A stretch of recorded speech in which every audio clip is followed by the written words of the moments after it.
Right, we're here today with Dr. Hanif Kanji. He is the Chief Executive Officer of SINOPHI, a healthcare consulting firm and now investment firm with some interesting plans for medical practices in China and also some interesting ideas on the way technology can be applied to healthcare. Welcome. So tell us about SINOPHI Healthcare Partners. Well, we're a healthcare consulting and investment firm headquartered in Hong Kong. We've got teams in Shanghai and Beijing.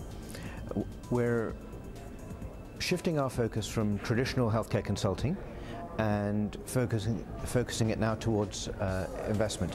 We're currently in the mode of raising capital, which we're going to use to acquire and manage hospitals in China, because healthcare in China is in a state of flux, undergoing massive change.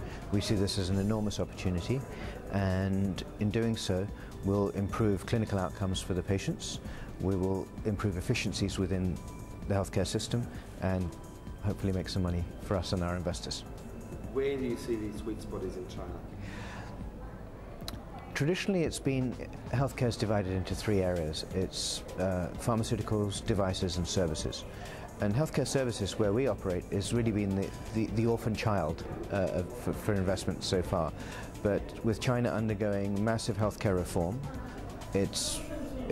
we're at the beginning of a large period of structural change within the industry, and I think those that enter early will do extremely well in the long run.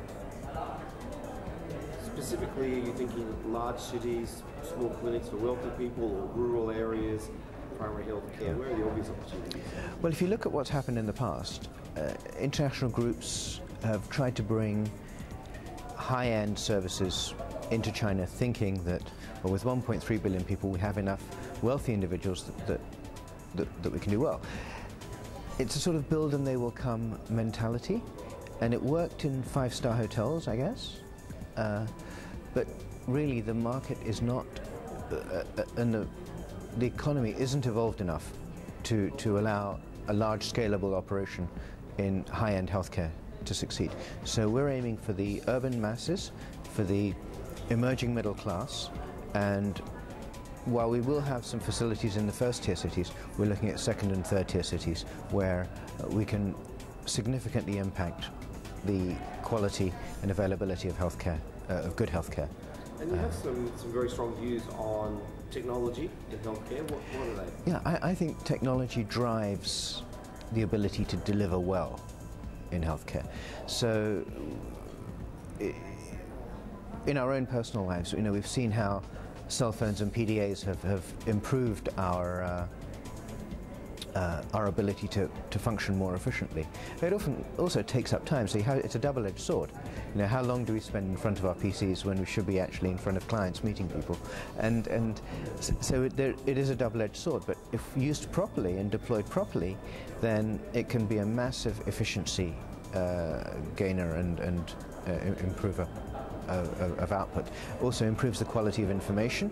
It allows the many other stakeholders in healthcare to use that information for the common good. For example, that we've seen recently in the world with the evolution of epidemics, when you have notifiable diseases. And physicians are using electronic means or technology to notify the authorities about new occurrences of the illness. A recent example in H1N1, in Hong Kong we were able to get hourly updates because the system is wired, and physicians are able to communicate with the health authority, telling them exactly when and how many new cases are emerging, and this has a global impact. So there is good, yeah. Thank you very much. Thank you.